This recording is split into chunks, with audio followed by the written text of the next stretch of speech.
All right, so now we'll work on student registration. Okay, so for this, let's quickly check our user entity. What we have there, we have ID, name, email, phone, password, hash, and role. Role will be default. This is approved, will be handled by admin. We'll provide plain password from UI and we'll use a service to hash this password. Then we have name, email, phone. So we'll have these four fields on the UI for registration. Okay. All right. Now in quiz context, we have this user. Okay. We'll follow this approach. We are using password hasher for password hashing, this I password hasher. All right. So let's go to our services in API. We'll go to auth service. In here, we have this login async. We have password hasher. All right. We have this login async method. Here only we'll create a method public async task, and let's say quiz API response. We'll say register async, and we are going to have a register model, a register DTO. So let's go to shared DTOs and we are going to create a DTO here. The way we have login DTO, the same way we'll create a register DTO. Public class register DTO, and we are going to have email, which will be required, email address, let's use this only. Then we are going to have phone, and we all need to have name as well, right? So let's use name, and name will be required, and then max length, whatever we have in our user entity. So max length 20. All right, after that email, then we'll have phone with this, and let's copy this password as well. We'll change it to hash, a plain password. So just have password. Phone length 10 and 15. Now it's up to us if we want to have this field as required or not, but in database this is not nullable. That means we are using required for this. So on UI also we'll have required. And password, this is also going to be required. And then let's move this register DTU to a separate class, separate file. All right. Now back to auth service in API. We'll have register DTO as a parameter here. Now first we'll check if this email already exists in our system or not. Okay. For this we'll say var, or maybe direct if await underscore context dot users dot any async u dot email equals dto dot email. If this is the case, we'll say return quiz API response dot fail, email already exists, something like this. We'll say try logging in. If that's not the case, we'll generate our user entity. So user equals new user, email, we'll have name, then we'll have phone, then we'll have role, hard-coded role here, name of user role dot student. Then we have ID, which will be auto generated. We have is approved, which will be handled by the admin, so it should be false, which is default. And then we need to have this password hash. So here we'll say user dot password hash equals password hasher dot hash password user, and then plain password, which will be dto dot password. Now our user entity is ready. Now we can say context dot users dot add user, and then we'll say simply, let's have try catch here. We'll say await context dot save change async, then return quiz API response dot success. And if it came to act this exception, we'll return quiz API response dot fail with ex dot message. And now we are good. We can have this thing, this method.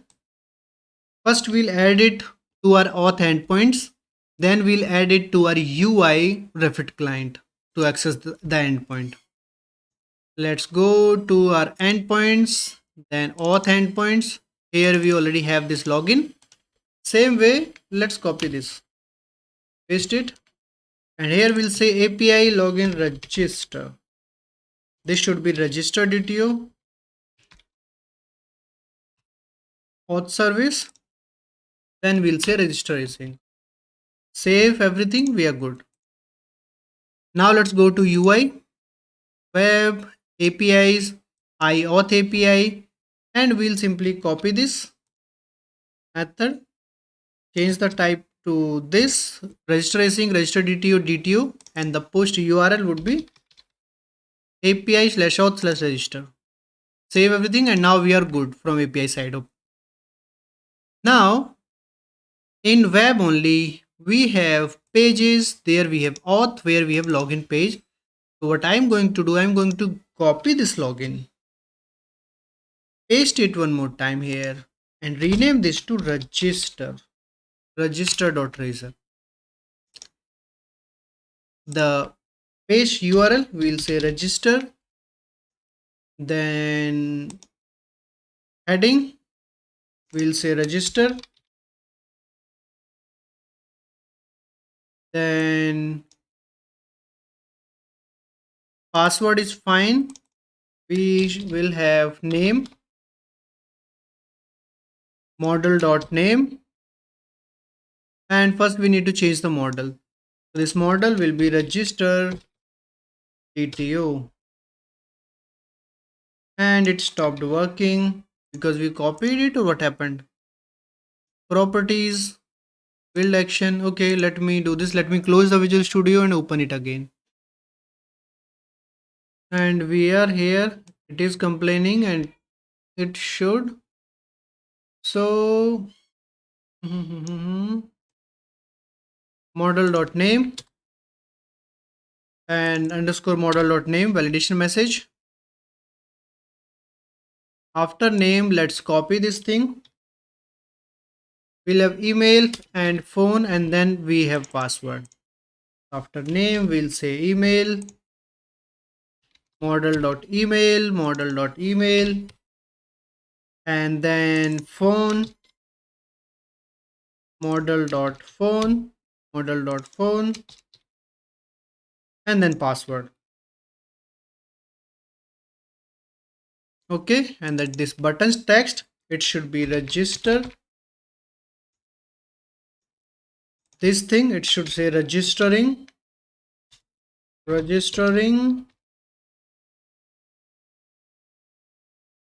and then what we'll do, we'll change this login async method's name. First, from auth API, we'll use register async method. Then instead of this login async, what we'll do, we'll say, we'll rename this to register async. Register async, and on our edit form as well, register async.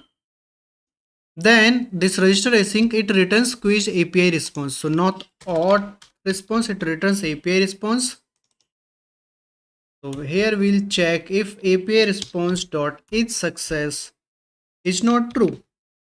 Then we'll say underscore error equals API response dot error message. Then we'll return from here. Now if that's not the case, we are here.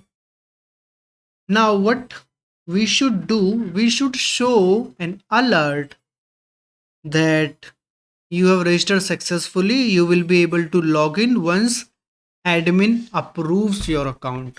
Something like this. Okay. So here, let's show that message, and we already have a modal pop-up component, right? So maybe let's use that modal pop-up component only here. Here we'll say private bool show success alert, something like this.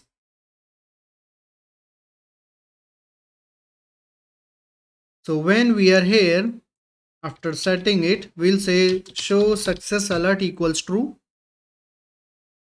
And in here, we'll say if show success alert is true, then we'll render our modal component.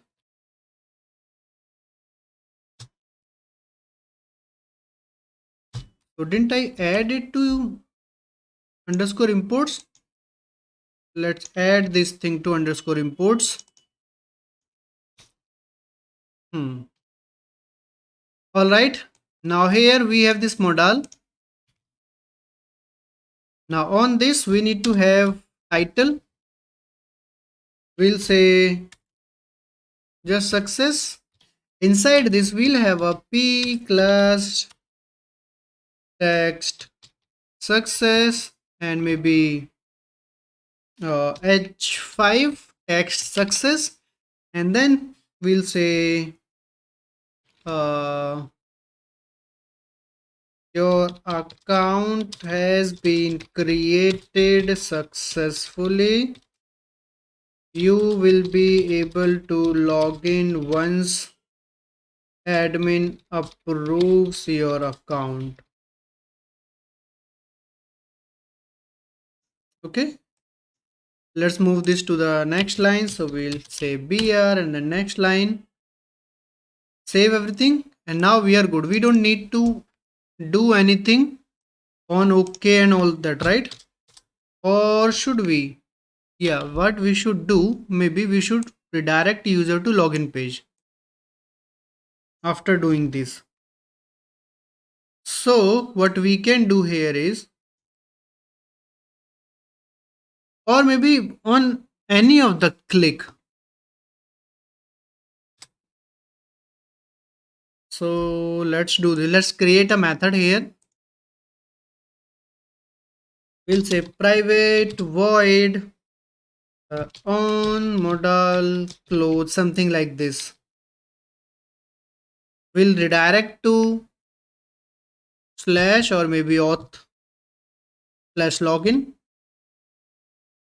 Before that, we'll set underscore model to new. So we'll reset the model and then we'll redirect to this thing on modal close. We'll do this, and this thing we'll call on both.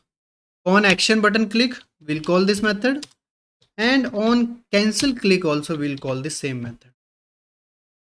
Save everything, and now we should be good. Let's check if this register functionality is working. We should have link to this register from this login page. So on login page where we have our buttons, at that place only, what we can do, we can maybe make it deflex this div, and we can have justify content center, sorry, not center, between.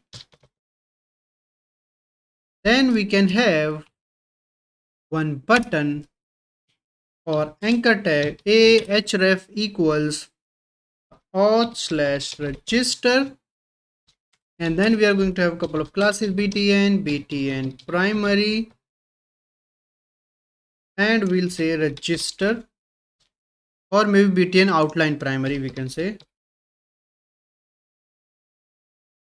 Then let's copy this link and go to register, and on register page we are going to have the same button to redirect to login page. So here we'll say login and login, and on this mb3 we'll have display flags and justify content between. Save and let's run.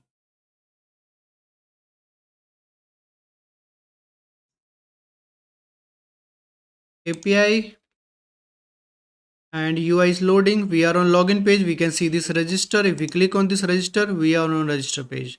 If we press on this login, right, we can see this thing. Now if I press try to register it, we can see the validation. Okay. Now let's test user test@gmail.com 123456789 password 123456.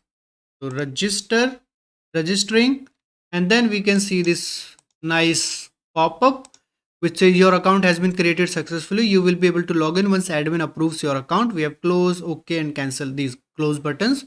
Now if I press any of these buttons, it will redirect to login page, and we are on login page. So that means this thing is working. So registration part is working. Now we are good with this. Now user should not be able to log in yet. So for this, what we'll do, let's go to our login API, or maybe auth service where we have login functionality. Login. First thing what we'll do, we will check, before checking the password, we'll have an additional check here. We'll check if user.isApproved is true, then only continue. If that's not the case, so we'll say if not user.isApproved, if user is not approved, we'll say return new auth response DTO, data is going to be default, and the error message is going to be your account is not approved, something like this.